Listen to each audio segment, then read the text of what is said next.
Okay, guys. So today we'll be learning about PPP, OE, and BRAS.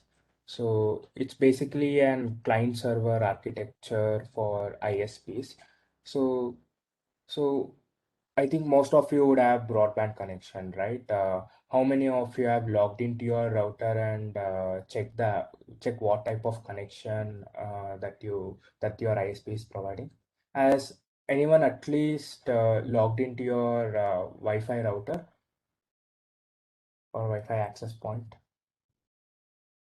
that the ISP has given or you have purchased? Yes, I logged in, Bandi. I mean, during the initial setup, yeah, I have Mhm. done the setup for my router itself. Yeah. So what do you see, Rajesh? Do you remember? Yeah, so basically it will ask for the LAN subnet, okay, so that next thing it will ask for what type of protocol negotiation like PPPoE like that. Yeah, so correct. So what does your ISP uses? Yeah, it's PPPoE. Yeah, so exactly. So today we'll be studying that. So yeah, most of you would have, I think even some of you would have logged into your router and checked that your ISP you are using PPPoE protocol in order to negotiate the IP. So we'll exactly study how the IP is negotiated on the client side and what happens on the router end as well. So that's the basic, like that's it. That's the basic agenda of this training session.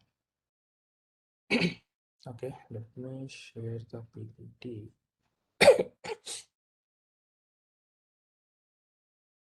Okay, are you guys able to see the PPT? Yes, Badri. Yeah. Okay. Okay, basically we'll start from the server side. So when the client tries to negotiate the IP, right? So with the username and password, so it will come to the ISP server router, and that server router will try to authenticate the username and password with a radius server. So basically, the radius server can be an ICE device, Cisco ICE device, or it can be an it can be a free radius which is installed in a Ubuntu machine, or it can also be a Windows server. So basically, the first step what we'll do is, so we will try to understand what is the AAA configurations on the server side, so that it can communicate with the radius server. So basically, this is the configuration. So if you see, you need to enable the AAA on the ISP router with this command, AAA new model. Once AAA new model is entered, the AAA will be activated.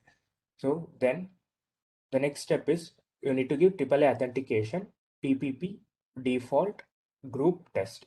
So basically what it says is for all the PPP users, PPP connection, you need to authenticate for this group called test. We will define the group later. So basically just understand there is one group called test. So similarly, AAA authorization, network, default, group test.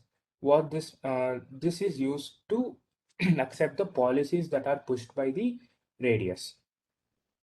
Okay, if you don't give this, right, the policies will not be applied to the sessions. We will tell what are these policies and all in the router, in the lab.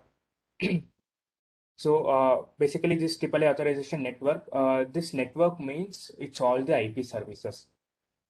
So you can also give multicast or any other services that are available. So and here in AAA authentication PPP, instead of PPP, you can also give enable, or you can just give login, which is used for all the sessions here. So basically, in this case, we are using AAA authentication PPP, which says it is used for all the PPP users, and this authorization network is for policies pushed. So let us define this group test. Here we have defined the group test. So here we have defined the IP address of the radius server and this authentication port and accounting port. This authentication port and the accounting port will be always 1812 or 1830. So by default, it will be the same thing until and unless you change it on the radius server. So in most of the cases, the ports will be 1812 and 1830. Then the non-standard is by default. Then I have given timeout as 5, retransmit as 2. So this means, so whenever the server sends an authentication request to the Radius server, it will wait for 5 seconds for the Radius server to reply. So, and it will try it 2 times. That's what retransmit 2 means. Then we'll use key Cisco. This key should be same on the Radius server end as well. And if so in order to communicate to the Radius server, if the interface is in VRF, right, we need to define that VRF as well, management interface, and also the source interface as well. Okay. Okay, so these things I'll show it in the router as well. So this is just the theory part.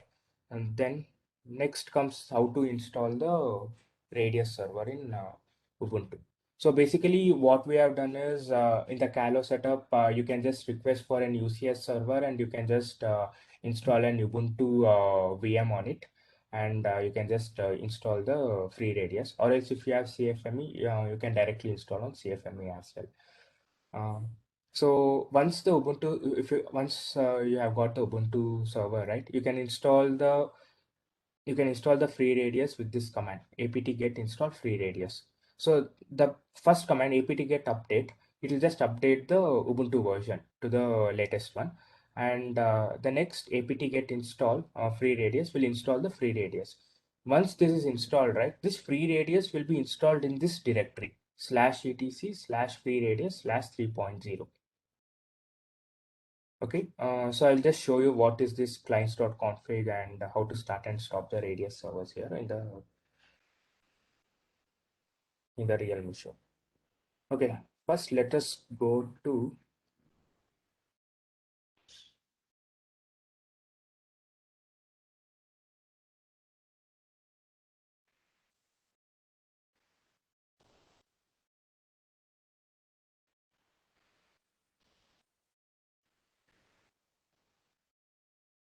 so anyone has any doubts on AAA configurations here?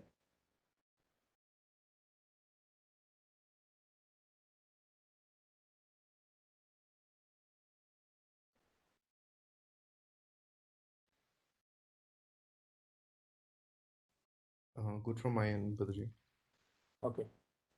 So, Badri, so whatever the configuration that you're showing related to AAA, is it like the server will have this configuration? Yeah, correct. This is the server side. So basically I'll just tell you the flow here so that everyone can understand. So So here, if you see here, we have configured the host name as Cisco and password Yeah. as Cisco. So basically in your Wi-Fi router, you'll do the same thing. Right. So you'll configure something called username and password, right? In the Cisco routers, you need to configure it like this. Okay. Okay, I've configured the username as Cisco and password as Cisco. When this username and password reaches the server, right, the server should get to know, right, whether that username or password is correct or not.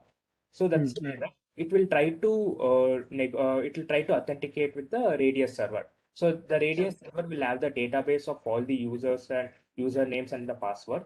If the username and password is correct, the Radius server will send an access acceptor telling that the user is authenticated, the user is genuine, give out an IP. Okay, Okay. so here we are using a separate server for this. Generally, we can configure it on the server. It's PPPoE server itself for this username and I mean authentication part. Yeah, yeah. Usually you can do that. You can do a local authentication, Okay, but okay. there'll be around 10,000, 20,000 sessions, or sometimes I have even seen 40,000 Mhm. users connecting to one The router. So the when right word is it is not scalable. yeah. Okay, okay. Got it. So it will not be feasible. So that's the reason there will be a separate server itself for username and password for this authentication purposes. Got it. Got it, Badri. Okay. So anyone has any doubts with AAA configurations on the router? I think this should be straightforward.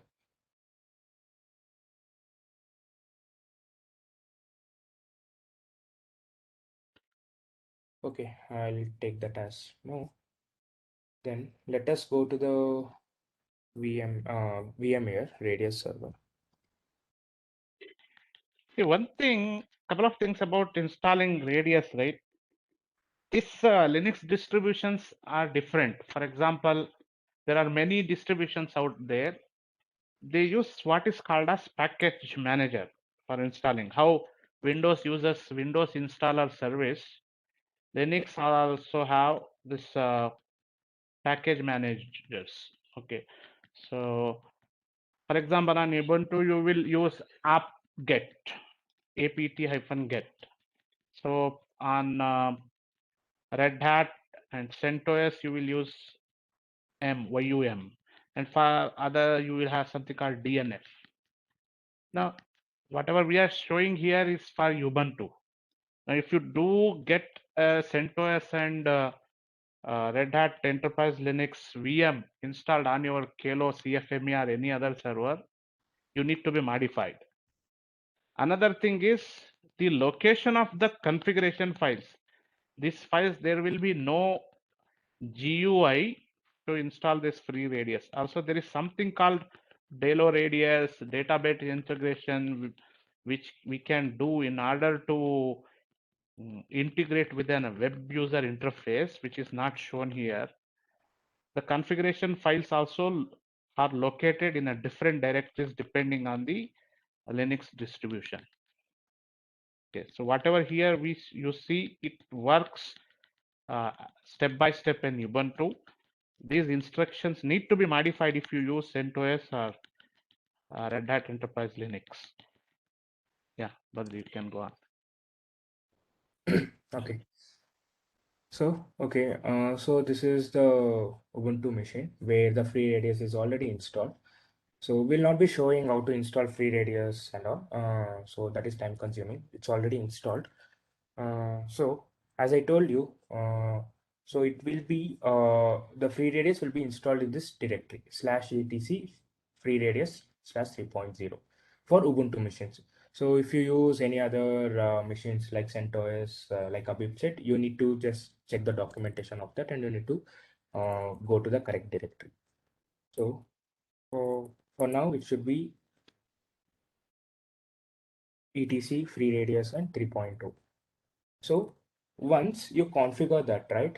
So once you go to this directory, you need to, so basically in the router, we have told that this is the radius server that you need to communicate with. So similarly on the radius server as well, you need to define the router IP. So now here I'm using gig0 as the source interface. So gig0 IP should be defined on the radius server as well, so that the radius server can so that the radius server can come to know that this router is the correct one. Like it's a router that I need to communicate with. So that will be in you need to configure the router IP in this file more clients.config. Okay, if you see, I've configured it here. So this is the gig0 IP address and this is the key.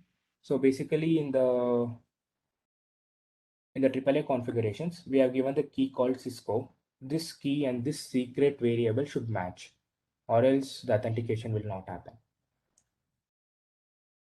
Okay, so I've defined two routers here, router 1 and router 2. This is a different router and this is this router. This is the router which we are using for the session. Okay, once that is done, you need to define the username and password. So to define the username and password, you need to go to this directory, mods config, files, and authorize. So you need to configure the username and password here. For us, it is this Cisco. So that's what the username and password the client is using. So we have configured it. It's Cisco, and this is the attributes that we are pushing. The service type is framed user. In most of the type, it will be framed user only. And I'm pushing this policy, the CCNW EEM cost 330 Mbps, and frame protocol is PPP. So if there is only so in sometimes if the policies are not required, right, you can just use this first line, Cisco clear text password Cisco. That is the syntax.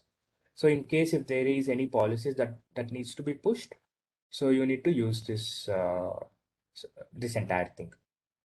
So this is the syntax basically. Okay, once that is done, right? So in order to edit, right, you need to use some kind of editor. So basically in Windows or Mac, you'll just open a text file and you'll just edit it and you'll just save it.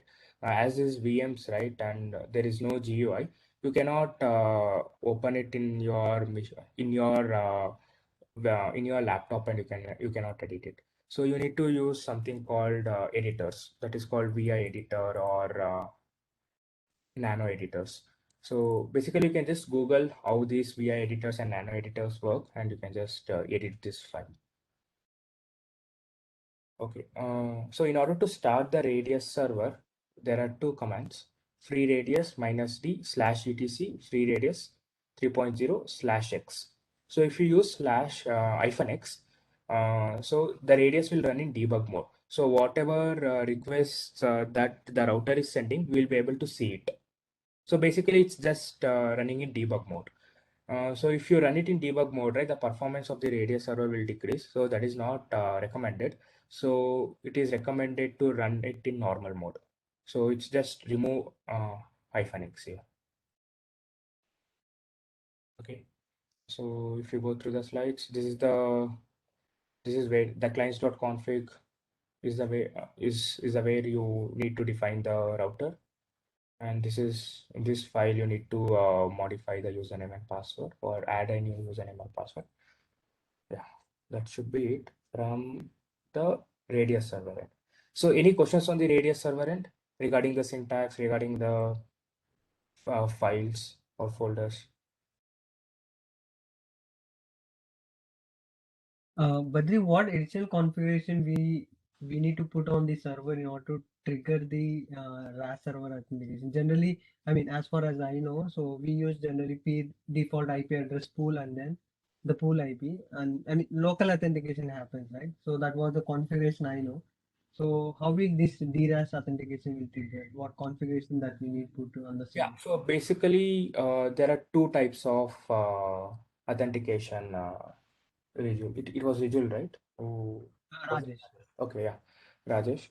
So basically, the server can send an IP. There is something called framed IP. If you see here, uh, Mhm. there is for the second username and password, there is something called framed IP. So this is script. So initially, basically, there will be an IP like 1.1.1.2 or 114.12.1.1.1. Like some IP will be there. 4 octets will be there.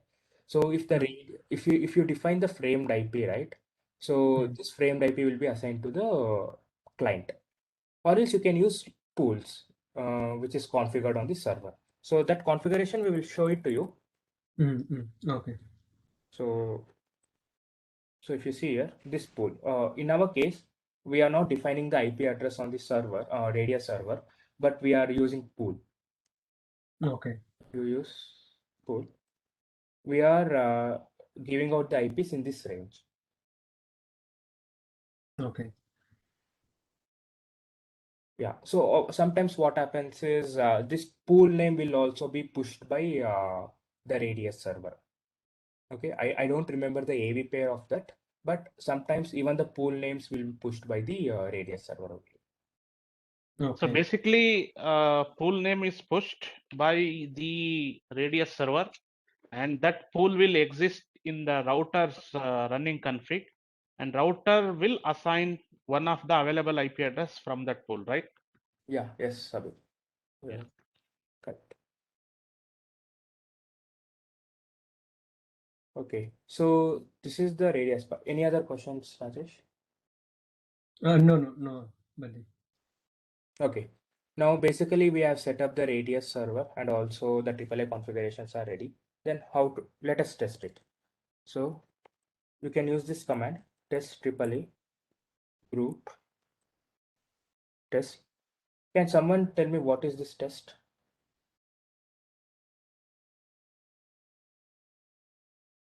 That group we had written Yeah. somewhere. Yeah, correct. So this is the group. Okay. So basically the request will be sent to this radius server. Okay, group. The next is username. Username is Cisco and password is Cisco. Okay. And if you give legacy, right, it will just tell whether the user was successfully authenticated or not. I think debugs are running. Let me stop the debugs. Yeah. Basically, if you use legacy, it will just tell whether the user is authenticated or not, whether the username and password is correct or not. So if I use Cisco1, so it will wait for some time and it will say rejected.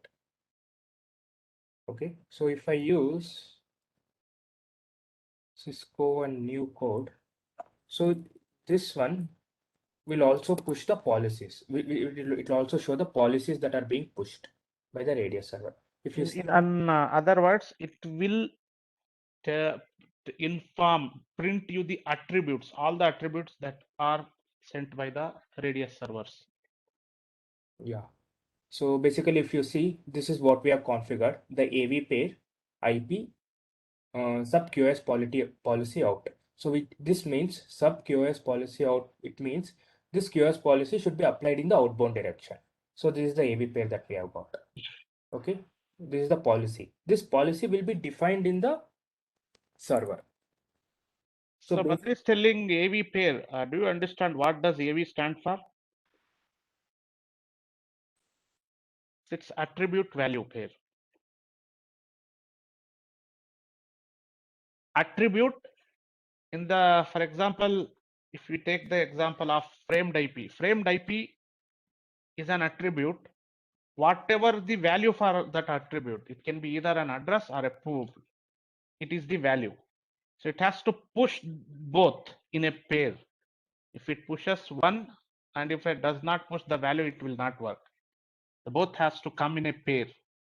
That is why it's called AV pair, attribute and value pair. Yeah, basically it's like dictionaries.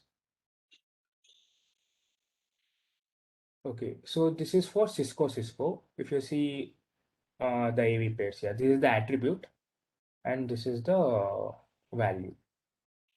Okay, so there are some other username and password that is configured. Let us try with that. Okay, if you see test AAA group test C. So I'm using this, okay, the second one and Cisco. New code. So if you see, it's being pushed. The attributes are being pushed.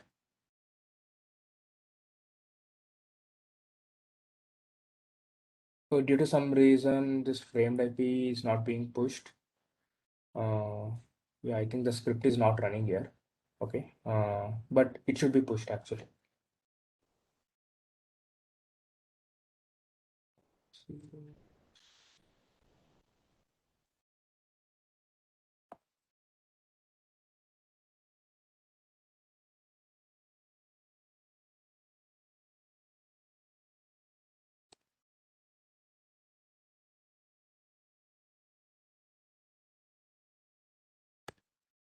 Yeah, if you see here, I'm trying for this group, the third group, BCV. So the framed IP is also being pushed. Okay, Rajesh, I think this answered your question. Like, I think this was one of the explanation that I gave. So this IP will be assigned to the client in some of the cases. if you are not using the pool in the router. Okay.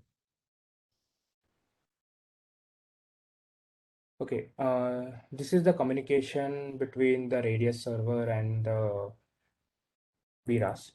So there is one more command that is important, show radius statistics. So here you will able to see number of access rejects. So this access reject will increase when there is an reject that is being sent by the radius server. If you see, if I use Cisco 1 here,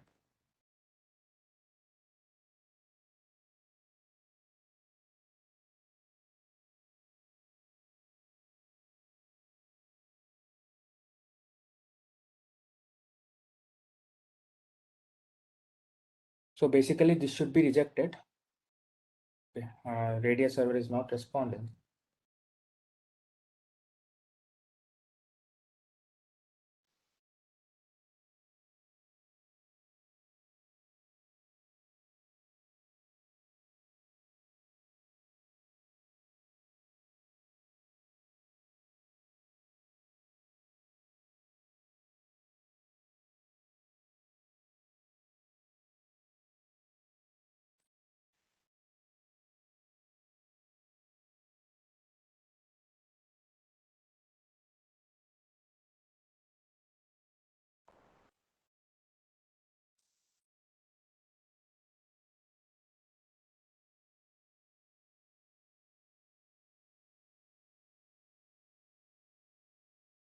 Yeah, you see, I think the radius server was not responding, so that's the reason we didn't get the output.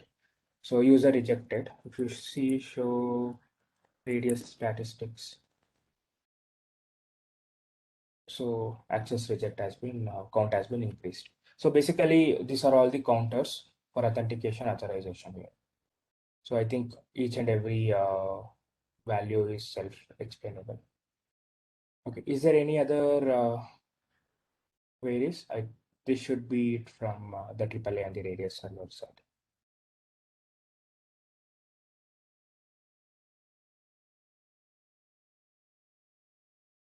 So you can replicate this same setup using ICE server as well.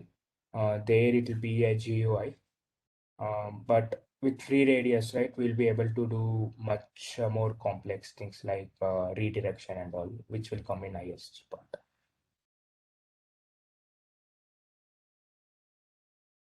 So, any other questions, guys?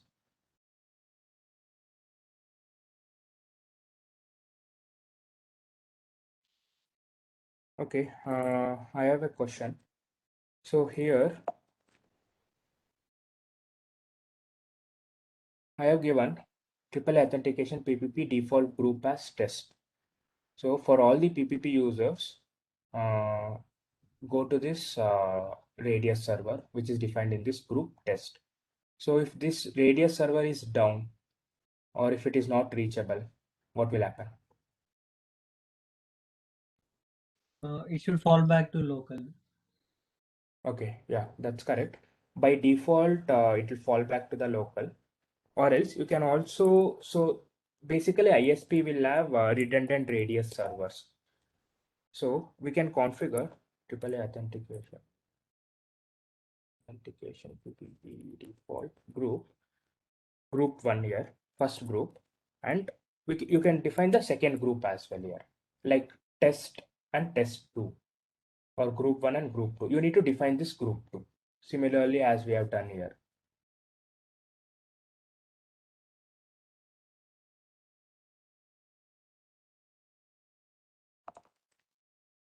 Yeah, similarly what we have done here.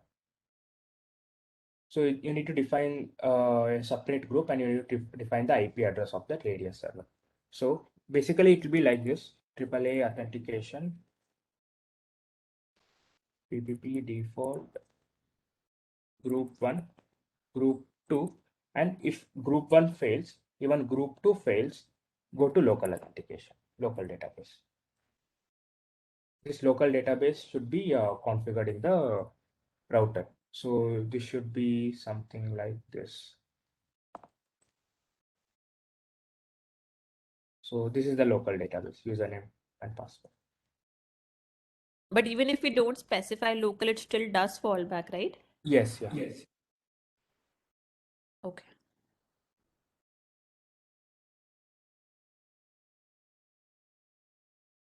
Okay.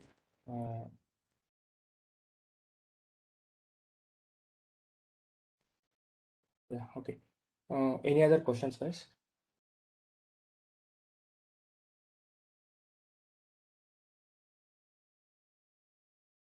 Okay. Pankaj, you can take over.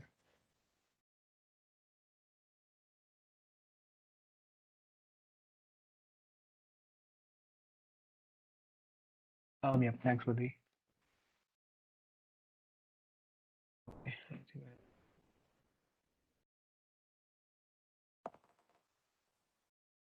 Okay, guys, we'll start with the configuration of PPPoE and PPP and the basics of PPP and PPPoE.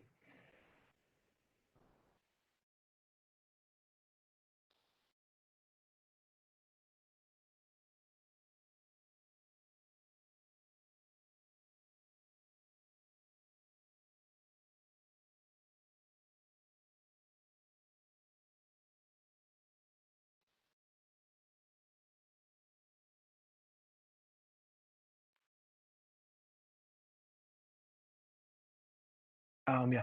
So guys, for PPP session, to establish a PPP session, we first of all need to have a PPP OE session, PPP over Ethernet. Why? Because PPP it's a point-to-point protocol, and Ethernet does not provide that. So we configure PPP OE, and over PPP OE we have PPP connection or PPP session. In a Ethernet segment, we can have multiple CPEs or the clients and multiple aggregated devices as well. So, and to have a say one point-to-point connection, a single connection, we need to have a PPPoE connection first of all. Okay. So PPPoE is configured on the physical interface. So on this is a CPE side, a client side. The physical interface is gig 00 dot 10. So if I show you the configuration,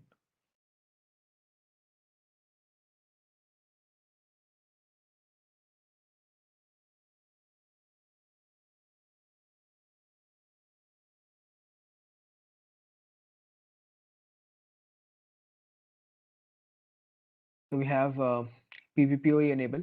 That is to enable a PPPoE so that once the packet comes in, a PPPoE packet comes in, the interface or the device should acknowledge it, should process PPPoE packets. And then this is PPPoE client dial pool member 1.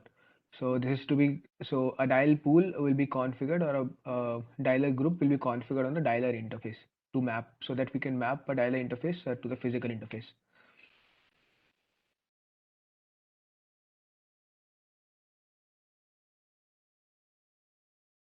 On the server side, if I show you the configuration for PPPoE, it's exactly same.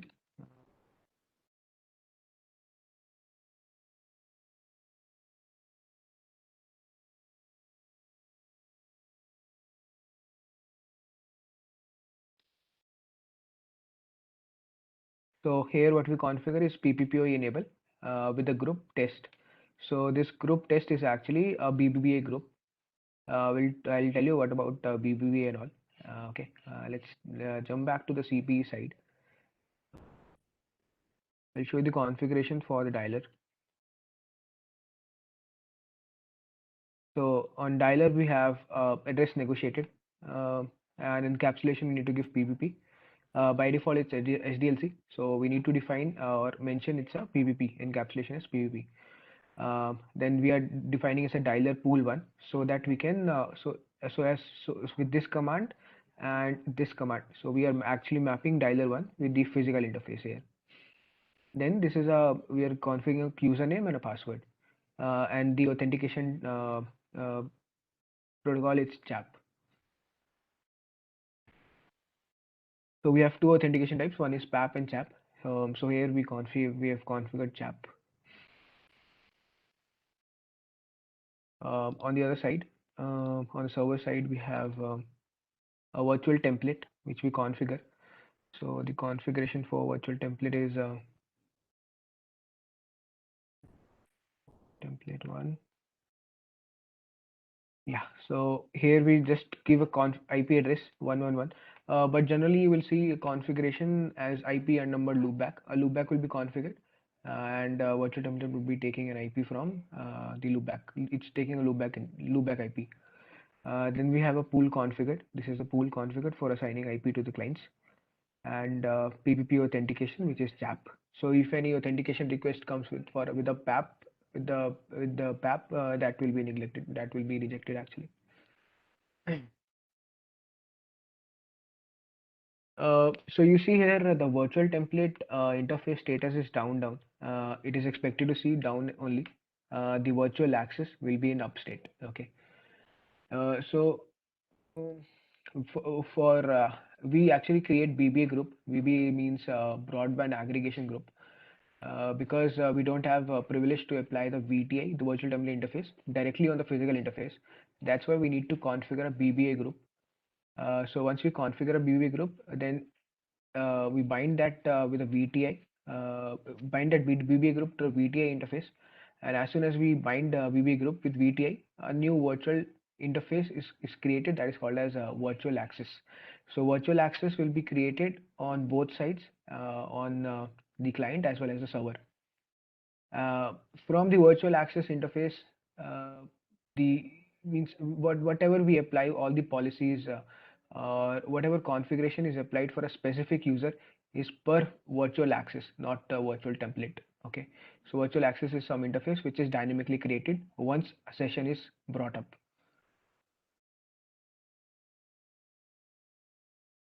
So show run, I'll show the configuration for BBBA.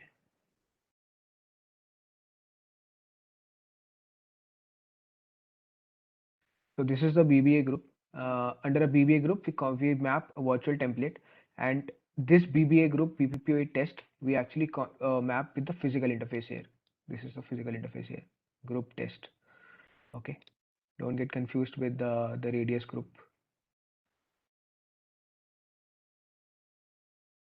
Okay, so this is the basic configuration on the BRAS side and on the client side. Okay.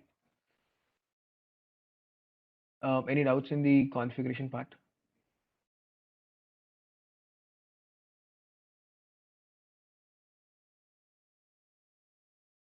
Yeah, Pankaj, can you please repeat that? Why we configure this BBA group and bind the virtual template to that? So see, we cannot see, we don't have privilege to apply VTI interface directly on the physical interface. So that's the reason we configure a BBA group. With BBA group, we map the virtual template, and then BBA group is mapped to physical interface. Okay, so it's like VTI, which is mapped to your BBA group. Okay, and your BBA group is then mapped to your physical interface. Okay.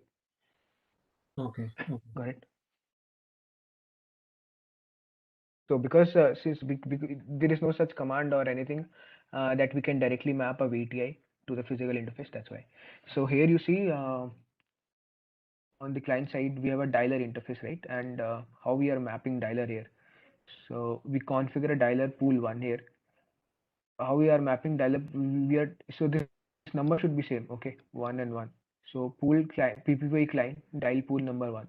So these two commands are actually with the help of these two commands, we are actually mapping dialer 1 with the physical interface. Okay.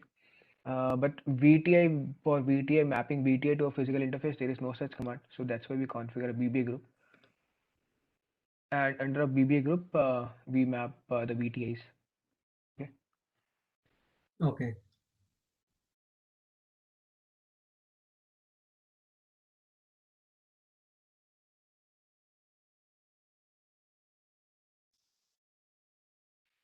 Hey Badri, I'm not able to access. Okay.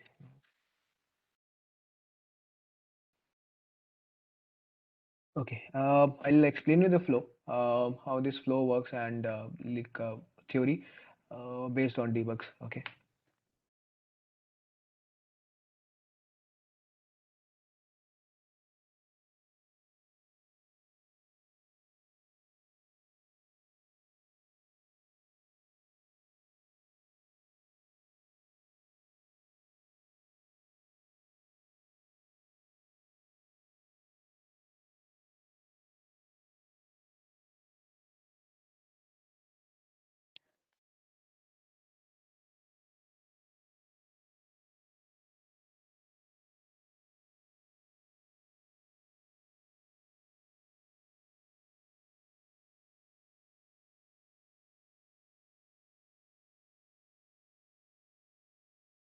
So what debugs we can run on the server sides are, first of all, we can do with PPPoE. The very first step is PPPoE. So let's enable PPPoE first, PPPoE events, and then after PPPoE, it's PPP. So PPP events, not events, negotiation. Then debug PPP authentication. Okay, after then we have radius, debug radius. We can enable all of them. We can just enable debug radius, or else we can have a specific one that debug accounting or authentication. Okay, I'll just enable all of them. But don't enable all of these debugs at the same time in customer scenario on the ISP side, because there'll be a lot of requests or a lot of sessions.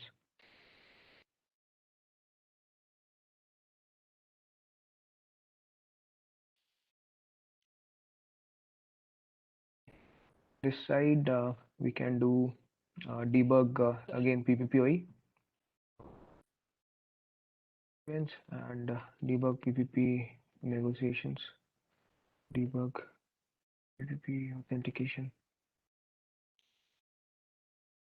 Okay, me unshut this one.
Okay, we have received an IP address here. I'll stop the debugs and then I'll explain.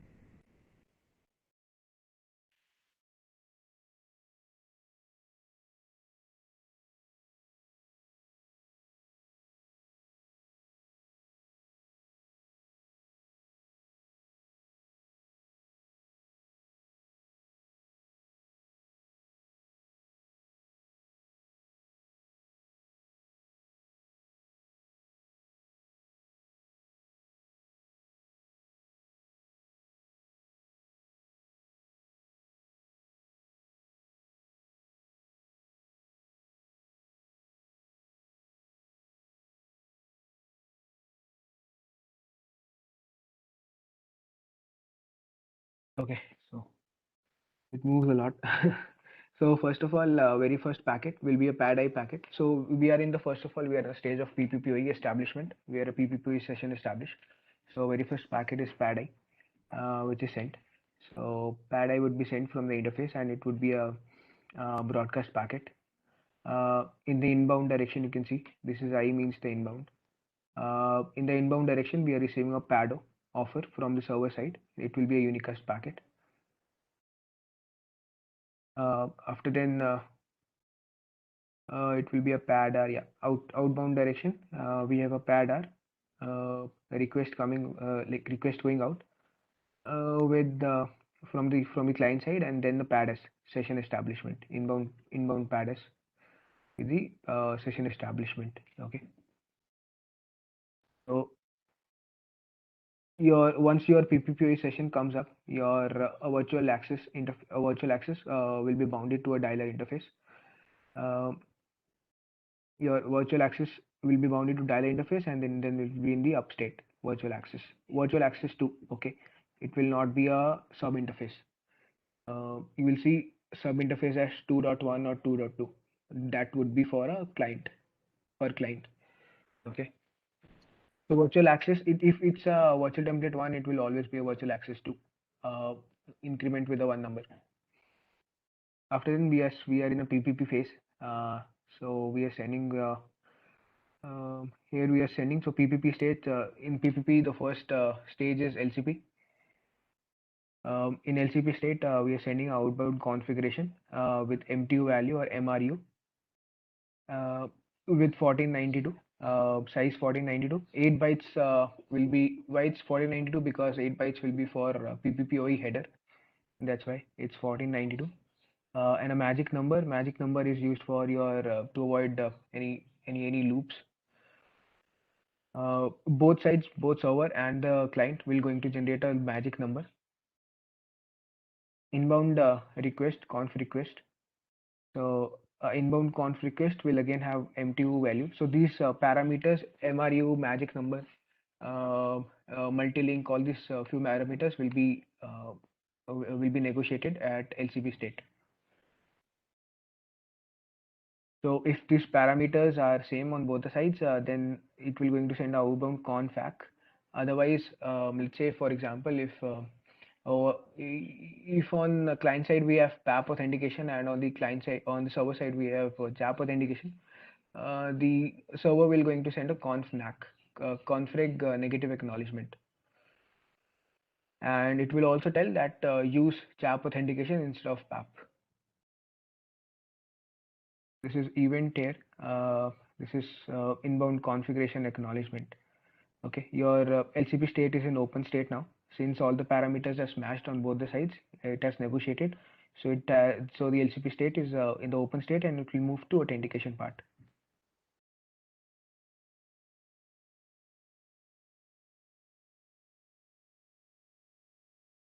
Yeah. So in authentication part, we have it will send a host name. Host name as a outbound response will be Cisco. First of all, actually we'll be receiving a challenge from the server side. In a challenge, the client will be sending its username and a password. Password will not be seen here since it's encrypted with the MD5.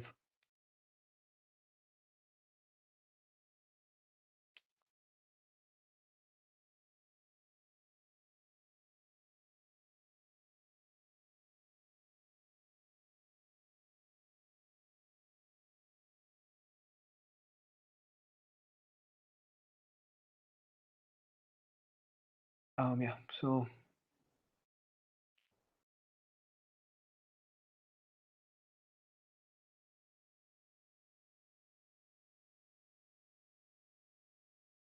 okay, yeah, chap. So we were here on the chap side. This is phases. Now it will go into forward state, and your phase established, the authentication state. After then, we'll move to IPCP part. So in IPCP, it will actually send a config request again for receiving an IP or for negotiating an IP address. And at the end, you can see we are receiving acknowledgement with an IP address. Yeah, this one. This is the IP address. This is the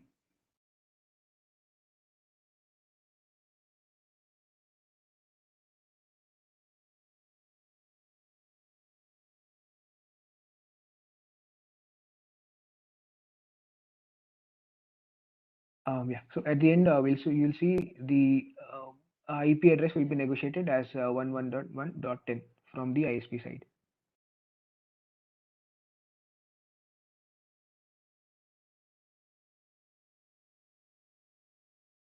Okay, so these are the debugs or the packet flow on the client side. Let's see this on the server side again. Server side, it will be almost same. First of all, it will be a PPPoE negotiation, then PPP negotiation. But before we go into IPOE state, IPCP state in PPP, we'll have radius authentication that will come into picture. Okay.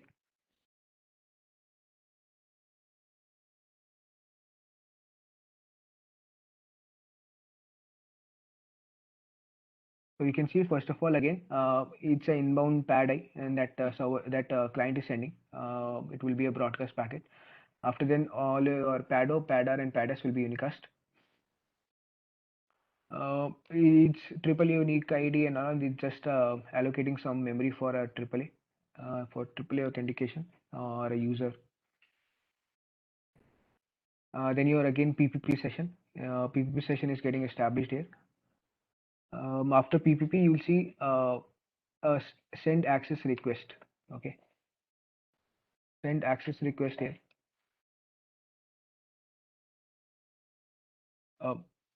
Badri, you are controlling. I'm not sure what's happening here. Again. No, Pankaj, I'm not controlling. It's just scrolling up to some reason.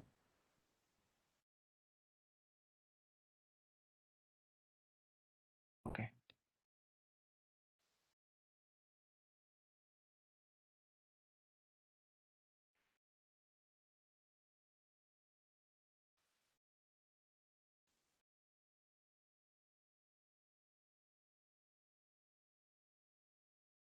Okay.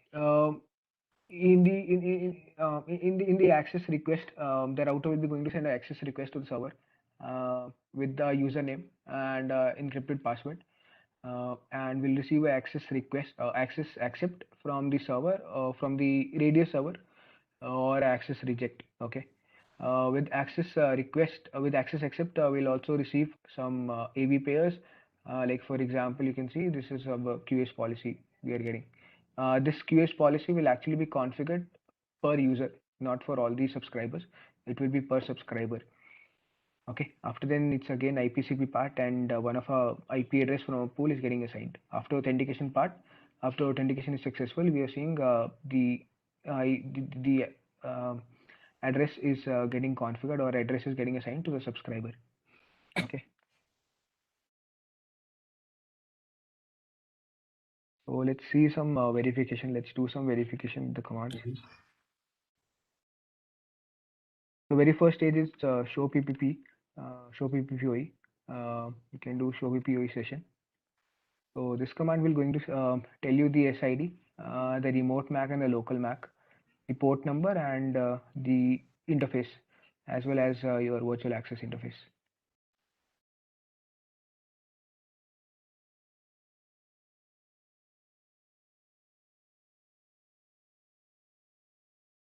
Okay. After then PPP all. So PPP all will going to show you the interface. The again it's virtual access to. In which state it is. So it's an IPCP plus state. It should be IPCP plus only, and this is local termination and the peer address your 1111. Okay. For interface dialer 1. So this interface shows the encapsulation is PVP and LCP state is closed, means the LCP there is no negotiation going on for LCP, and it's bounded to virtual access where it says the open state is IPCP. It's in IPCP state right now, and your normal counters, packet inputs, packet outputs, and all. On the server side, again you can run the same commands like show PVP OE session. Okay, again same output, similar output, and show PVP all.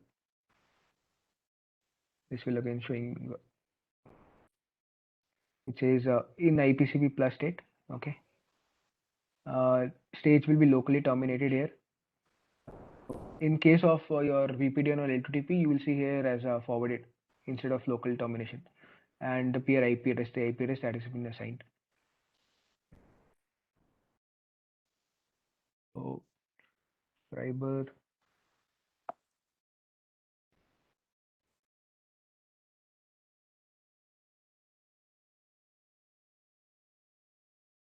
So subscriber session, you will see the state is authenticated here, locally terminated, uptime, and the identifier. So identifier means the username. You can also check, do one thing here with the UID. So this is the unique ID 10 here. With UID, if you give UID 10 and detail, we're going to see which all policies are getting applied to that particular subscriber. Okay, so this is the policy name which is getting applied, and packets and packets out. That's it. Yeah. So any doubts till now? in debugs, in packet flow, many verification commands. Any doubts?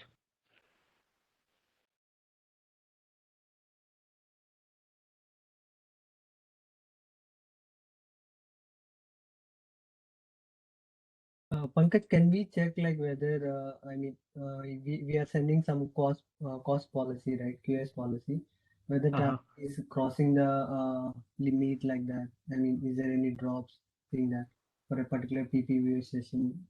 Can we see that? So packets you can see in the classifiers. This is the class ID. This is first class ID here, the policy, and for your class ID you can see packets. So this policy is actually applied in a outbound direction. So you can see direction is out and the packets getting matched in it. Okay. For drops, I don't think this will going to show you. Okay. So this Yeah, drops. I don't think this will. Yeah. in the Hello? last Yeah.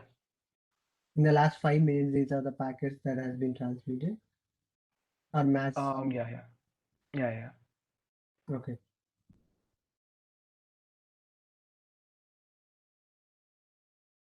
So I don't think I need any commands for drop here. So I don't think we can see the the drops here. So see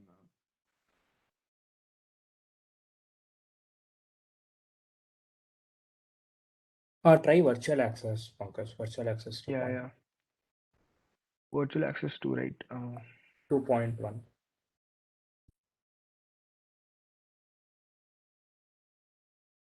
Oh yeah, it's showing actually. Yeah. You can see. Okay. Yeah. Service policy. Yeah. So basically, for each and every user, there will be one virtual access created. So if you show IP interface brief, if you show IP interface brief, there will be 2.1, 2.2. In this case, Yeah, if a second subscriber comes, it will be 2.2.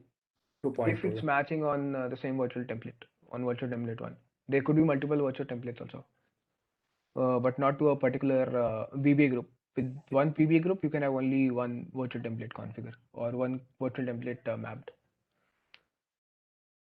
Okay.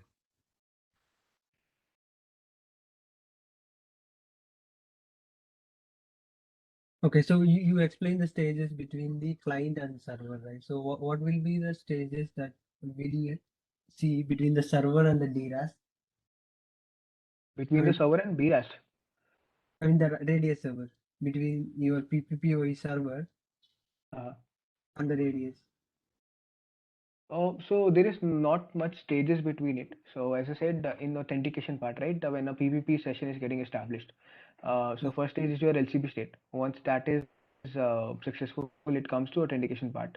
Okay, in authentication, when client sends a username and a password, the BRAS will going to send a username or a simply you can call as a access request. So in access request, you will going to see a username. I'll show you once again. Okay, request I'll show you in the debugs. So see this send request. Okay, this is the send request. Pankaj, I'll take the control. I don't know why It's happening with control. Yeah. So basically, Rajesh, if you see here on the server side, I think if you see the PPPoE is negotiated here. So there are three stages, as Pankaj said. There is PPPoE, LCP, and NCP. So in PPPoE, the PADI, PADO, PADR, and PADS will be negotiated. So if you see, this is the You can go directly to access request. Yeah, fine. I think it's clear with that. Yeah, okay. So once LCP is negotiated, so the LCP negotiation parameters will be negotiated like PAP or CHAP and other things. So once they negotiate with CHAP, the client will send a username and password. So once the username and password is received by the router, the server, so it will send an access request to the server. So this is the IP of the radius server. On this port, it's sending, and the username is Cisco. The password will be encrypted. Will not be able to see the password. Okay. And yeah, it will send an access request, and the radius will send an access accept if username and password matches. So this is the access accept packet. So Okay. if you see, these are the policies that are being pushed, and this is the access request packet, sorry, and this is the access accept. In So access accept, you see the AV pair is coming. the AV pair is coming. Yeah, there could be multiple AV pairs, but one AV pair that we have configured on server is that QoS policy. So in the access accept packet, it will send all the configurations. So the port ID on which the client is connected is 010/10. Actually, the dot 10 will be represented as /10 here. And the service policy is, this is the service policy that is applied on the physical interface. So even that will be sent, and even the MAC address, client MAC address as well. And this is the access accept that is being pushed by Radius.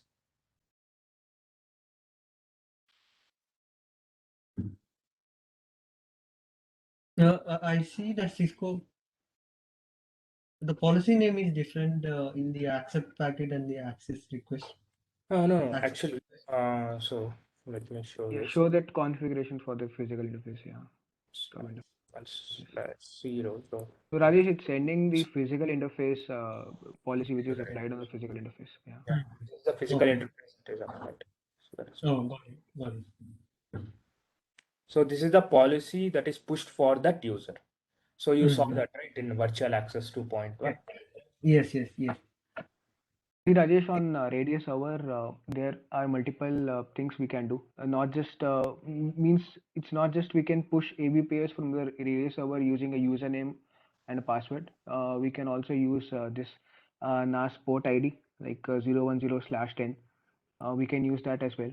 We can even use the NAS IP address for that, but that would be particularly for all the subscribers. So basically, many customers actually do with the port IDs as well. They can, or else we can also do with the MAC address, client MAC address. Once they see a MAC address, this particular MAC address, they'll send some policies or push policies based on MAC address. So it's not always username or password. So that is more in ISG part actually, not in BRAS. So in BRAS it's normal PVP and PVPoE. Okay. So Got in it. troubleshooting part, right, this packet capture, so captures are difficult to take for PVPoE and PVP. So generally we do debugs only. So debugs only help. Okay. So basically, what happens is there'll be thousands of users, like 20,000 users, 30,000 users. So you cannot run these command what Pankaj has run here. So Yeah. So what So we do is conditional debugging. So conditional debugging is actually based on your MAC addresses. Okay. Badri, we can actually take that part in L2TP. Okay. okay. MAC address, this one. Basically, Conditional debugging. you can use debug condition MAC address and give the MAC address of the client, and only for that client the debugs will be run. Yeah. This we can do with the MAC address as well as with the username also. Yeah, username. So there are so many options. Yeah.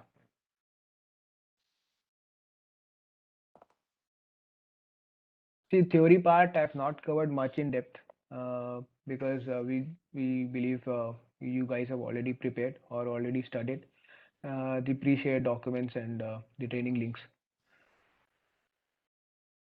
Otherwise, there is a lot of theory in PVP, and one important part is PVP multilink. So PVP multilink is the same as what you do for port channels.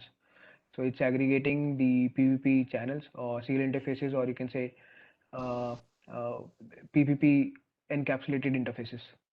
We are just binding them, and we are configuring a multi-link interface, like we have a port channel, right? So similarly, a multi-link interface will be there. Same functionality. Why we configure port channel? So same reason why we do a multi-link or PVP multi-link.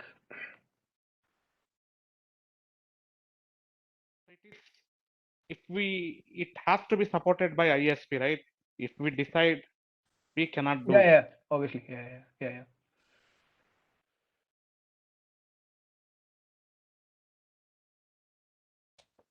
So basically, so this PPPoE is just giving an IP to the clients.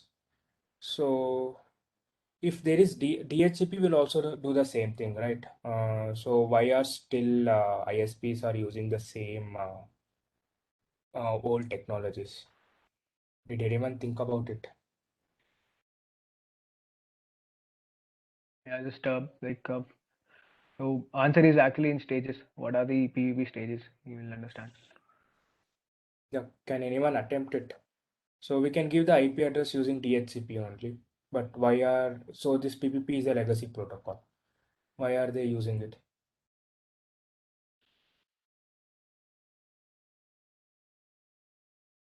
Some additional features like sending the policies. Okay. So the sending the policies, see, this policy is applied on the server side itself. So it is applied on the virtual access. Yeah. So, Yeah, not basically policies. Yeah. So policy is not a right answer actually. Policies we can apply for IP users also. yeah. Password and authentication. Authentication Yeah, also. yeah, right. So basically in DHCP, you can't use authentication. So that support is not there. So only in PPPoE you can send username and password and you can authenticate it. So even sometimes customers will also, like ISPs will also use IPoE connections. So basically if it is IPoE connection, right, it's pure ISG. So there will be something called redirection and other things that we'll cover in some other class. But basically for PPPoE, that is for, basically it's still in use because of the authentication part. PPP can authenticate the users.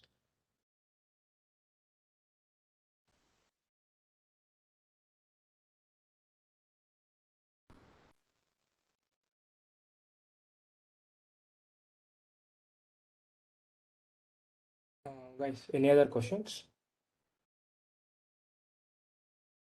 Like I think some of the people have taken the cases here, PPPoE, BIRA side, and at least client side. Does anyone have any other like any questions to us? We might have had an basic idea about these things, right? Like any questions that you guys have? Can you also tell us difference between dialer group, dialer pool, and dialer list? Yeah, so basically, so this dialer group and dialer list, these things will come in cellular interfaces. So what happens is, let me show this.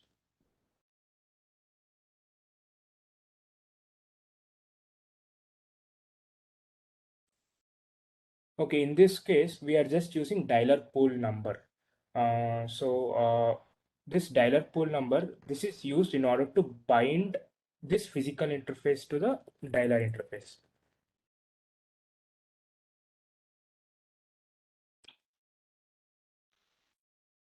So this is one dialer pool number. Sorry. So dialer pool number 1, and I am defining the dialer pool 1 here. So basically, if you define under the physical interface, if you define dialer pool 2 and under dialer interface, if you define dialer pool 1, that will not work. So this number, It's just like port channel number. If we say channel group mode 1 yeah, and interface port channel 2 we create, it will not come up. yeah, exactly. So this is the use of dialer pool number on the client side. So on the server side, if you see show an interface virtual template 1. So it's dialer pool, my pool. This is just defining an IP address range.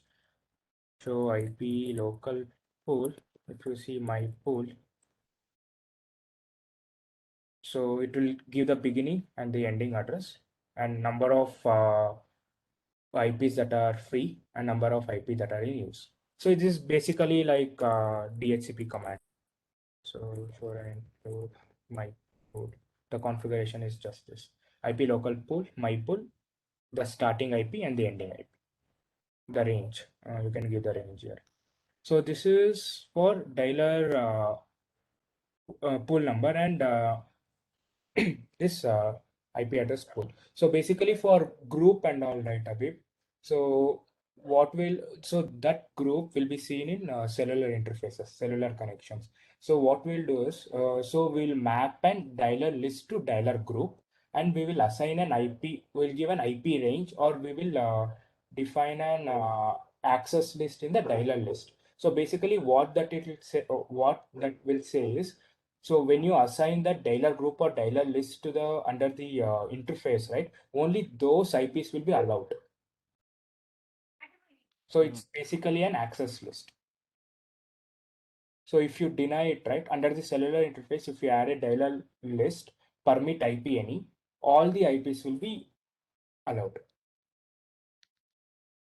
So basically, the logic behind that configuration is these cellular connections and all are very expensive connections. So basically, these cellular interfaces will be used as a backup configuration. So they don't want the cellular data to get exhausted. So they want the cellular to kick in only when there is a traffic. So we are restricting the traffic using these data lists. So basically, you can just make sure only one user can use the cellular interface and block all the other IPs using the data list. And only that particular user can negotiate the IP.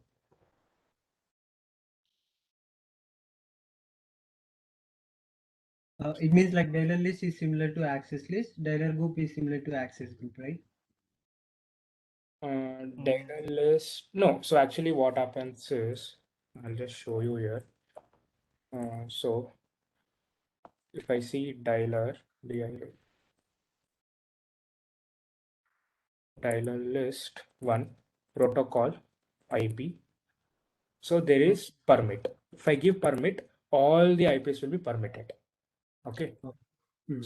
And list, if I give list question mark, so you can define an access list. Okay. Yeah. So for now, I'll give permit and permit all the IPs. Okay. I'll go to one interface. So consider this. I'm not sure whether we can assign this here. Yeah, we cannot.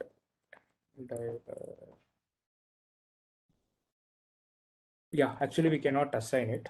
I think we can assign it in Cellular. No, interface dialer, yeah. Interface dialer. Interface dialer we can assign. I think. Yeah, interface dialer we can assign. If we go to dialer Dialer group. group 1. So if you give this, right, interface dialer group 1, so only these IPs will be able to go out from this dialer. You got it, right? Yeah. There's something called dialer watch also, right? Is it different? So yeah, dialer watch is different, Habib. So we'll cover that This, in training. yeah, these dialer watch group, dialer list, all will be in cellular actually. You will not say in client side, PPP and PVP side. So these were actually used, means all these were used actually with PPPO. What we are using here on dialer interface, right? Like dialer pool number or dialer pool. That was also used with cellular, but on older modems and all, where we used to have a dialer interface rather than cellular interface. Yeah. So these all come under the DDR, right? Yeah. Dialer demand routing. Dial on demand, yeah.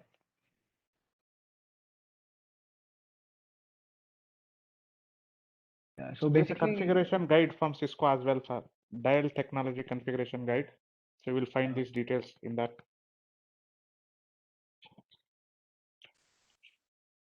yeah. So which configuration specifically, Abhi? For which one you are saying, cellular or this PEP?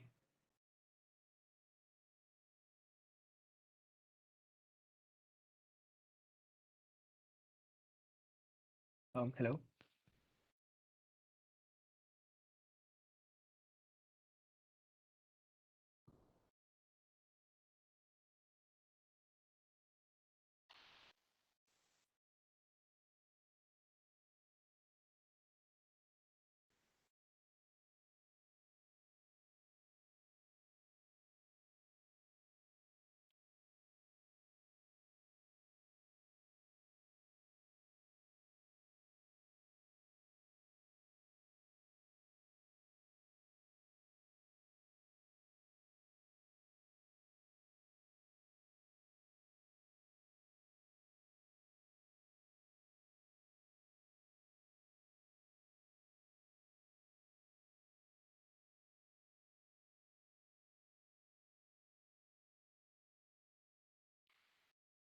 Habib, are you there? Hello. Hello? Yeah. So Habib, you had some query, right? No, enough. That's done. Yeah. Yeah. Okay. Okay. Is there anything else? Like any other queries?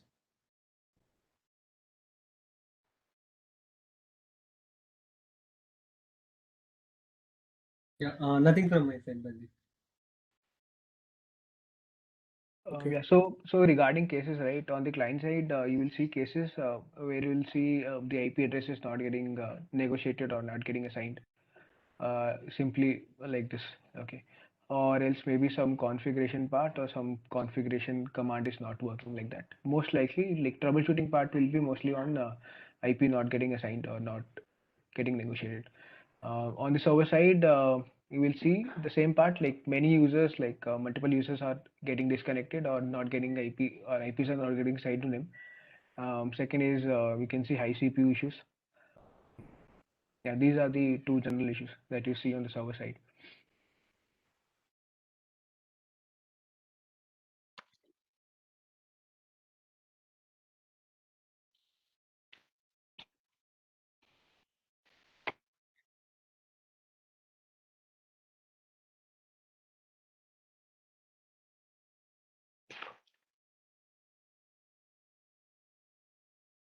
So basically, you just need to isolate. There are three components. The client side troubleshooting will be easier, but on the server side, there are three components: client, the server, and the radius. You just need to isolate it.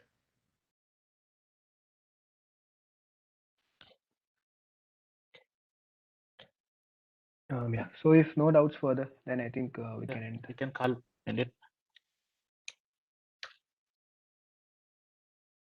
Sure, sure. Thank you, Badri. Thank you, Pankaj. Okay. Thanks. Bye. Bye.